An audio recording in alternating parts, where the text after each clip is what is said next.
Right now, George Karl, he is a Hall of Fame head coach. He's made 22 postseason appearances, and he's won over 1,000 games. He's in the Hall of Fame. George Karl, thank you so much for joining us.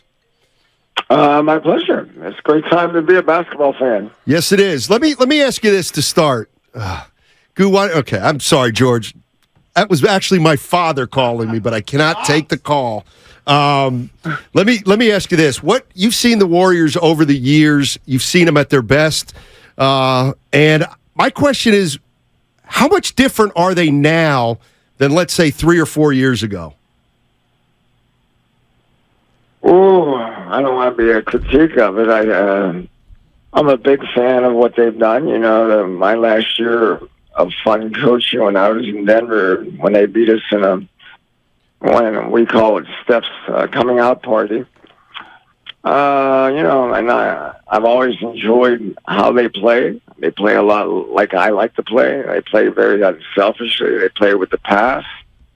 They win games with their defense, and they got a great player that's very unselfish and very humble.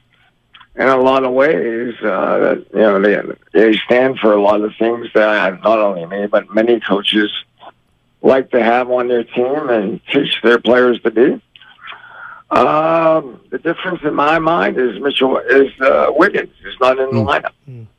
I just don't. I think they're capable of beating someone in the playoffs, but I'm not sure. I think they're capable of winning a championship without Wiggins getting back.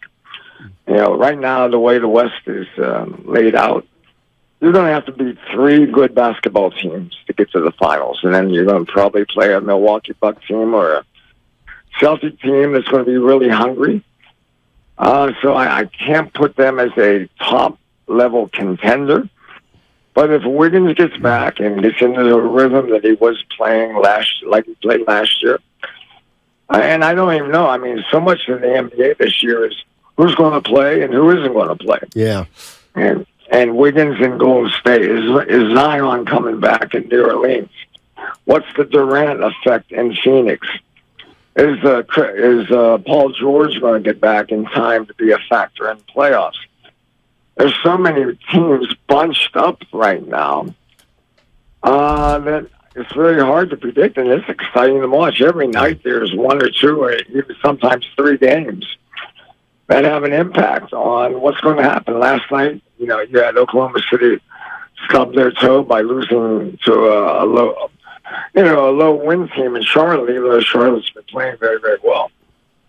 Coach, I'm kind of excited to ask you this question because I know you coached a lot of great players and you coached against a lot of great players, but Draymond Green, you know, there's so many times, Coach, I come in here and I'm mad at him. I'm like, he's going overboard. And then there's nights like last night to where I'm like, okay, there's a method to his madness.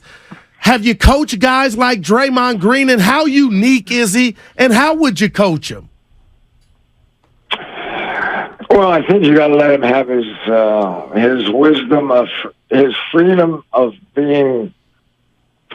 You know, he's a very intense basketball player, and trying to control that is very, very difficult. I coached Gary Payton for many, many years, and Gary and I would fight so much about why does he have to act this way? Why does he got to do this? But if I tried to calm him down, he didn't play as well. And I have a feeling Draymond's the same way. You know, if you try to calm him down and make him maybe more responsible, or what I call smart tough rather than crazy tough. But I love him. I absolutely adore him as a player. You know, I don't know what Golden State's plan are, but I'll tell you what, if Golden State loses Draymond, I think they're going to take a step backwards. Yeah, it's yeah. Sorry. And today's game, the center is somewhat dying. The big man is not as prominent or as important as it once was. And that might come back, but to be honest with you, with the way the 3 ball is being made at a high level in the game today, I don't think it's coming back really soon. Interesting. George Karl joining us on 95.7 The Game. He's a Hall of Fame coach. Coached 6 NBA teams during his tenure, won over 1,000 games. You don't remember this, but about 5 years ago, we had you on, and we were talking about the Warriors, and you used a phrase called scramble plays, that one of the ways the Warriors can get you is off offensive rebounds that turn into scramble situations. We saw a little of that last night with Looney. Is there any way to not stop that, but work on it so that an offensive rebound doesn't lead to a scramble situation? It's really difficult. I mean, the whole thing in basketball today is scramble and recovery. Most of the basketball plays run in the NBA. What they want to do is they want to create a defensive mistake or a defensive help and create the defense to get into scramble or what we call recovery, help and get back. And once you get a team in recovery, the two weaknesses have become the three-point line and offensive rebounding. And those two things are really open up when you overhelp or you make a defensive mistake and everybody's kind of trying to figure out what the hell's going on. And that's where the three ball opens up. That's what Golden State does as well as anyone who's ever played in the game of basketball. Right now they find the three in so many different ways. And having two of maybe the top 5 shooters of all time doesn't help. That, doesn't hurt you very much because those guys are just dynamite. And then they got some other guys that can get hot on you too. So I think right now they need Wiggins back in the lineup as a defensive guy. And I think then they would have that defensive team that they can put on the court. I know Iguodala is hurt, but I still think they can be really, really, really prominently a challenger to the championship if they get Wiggins back and get him back in rhythm. But it's going to be interesting. I mean, Golden State, I know that they have a couple really tough games coming up. They lost a tough game in New Orleans. They came back and won last night. I know they go to Denver.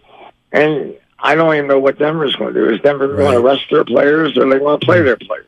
So you don't really know if that's going to be a really big game or is it going to be a game that Denver rests. So, I mean, it's kind of I wish I had at 3 o'clock in the afternoon, I wish I knew what the lineups were going to be half the time. Awesome stuff. Coach, let me ask you this. I need you to help me out because I'm always telling my partner, the Warriors got championship pedigree. They got that championship blood. Have you coached against that?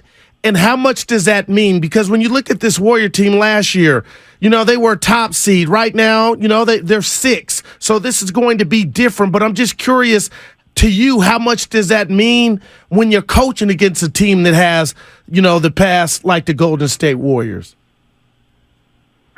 Well, a team that has already won the championship has a experience and a wisdom to win, how to win in playoffs. I know the fans might love the regular season. They might love all these young players that are looking like they're going to be really, really good players. But you don't win in the playoffs without experience and kind of being there before. And I think it starts with Coach Kerr. It starts with guys like Ron Adams. It started with Mike Brown, guys that have been there before that know the experience of losing, but also know how to climb the mountain the second time and maybe get a win. Winning in the playoffs playoff basketball is the best basketball in the world. Regular season in NBA basketball is good, but it's not even close to what's going to happen here in about 3 weeks. What's the biggest difference? Intensity. I mean, we see in the NCAAs right now, everybody gets excited about all these young teams and all the reason we would love watching the NCAA and the Final Four and all that stuff is they play with so much intensity. Well, then in the NBA, not only do we play with tremendous intensity, you have the best players in the world playing. You have the best coaches in the world playing. You have the best referees in the world sometimes playing. But in a sense, I mean, it's just great basketball. You play 7 games. You got to win 4. And I'll tell you what, winning 4 against a great team is a really difficult challenge. And it's all going to start here in about 3 weeks. I won't hold you to this, Coach, but even in the East, you could pick a team in the East. Who's the most complete team? Who's the best team in George Karl's estimation right now heading into the playoffs? Right now, I'd probably bet on the Milwaukee Bucks. Mm-hmm. I would probably bet because I think they're good at both ends of the court. Giannis is, he's one of the top 5 players in the game. Some people think he's the best player in the game. And they've had some guys that have not been stars in the playoffs before. Moving like Holiday right now, I think might be the MVP of the Milwaukee Bucks. I think he's a great both ends of the court. He's a great defender, and he's become a really good fourth quarter scorer. So I would say Milwaukee out of the East. The West is up for grabs. I mean, I love the Denver Nuggets. I root for the Denver Nuggets. But do I trust the Denver Nuggets? Some days I do, some days I don't. That's great. And so I think we just got to wait and see. My belief is, in most NBA seasons, the magic of winning in the playoffs comes with a big-time win early in the playoffs. So the magic coming up this year, I think, is yet to be determined, especially in the Western Conference. George, thank you so much for joining us. Really appreciate it. We know you and Kobe with ties out here to the Bay, and we wish you both well, man. I'm actually with Kobe. He has a playoff game tomorrow night in the G League against he's playing Capital City or something like that. And we're preparing right now. I'm watching G League basketball. It's been a lot of fun. Nice. I was covering the team when he was here for a little bit. So good luck to him. Good luck to you, Coach. Okay, guys. Have a good day. Bye-bye. All right. That's George Karl.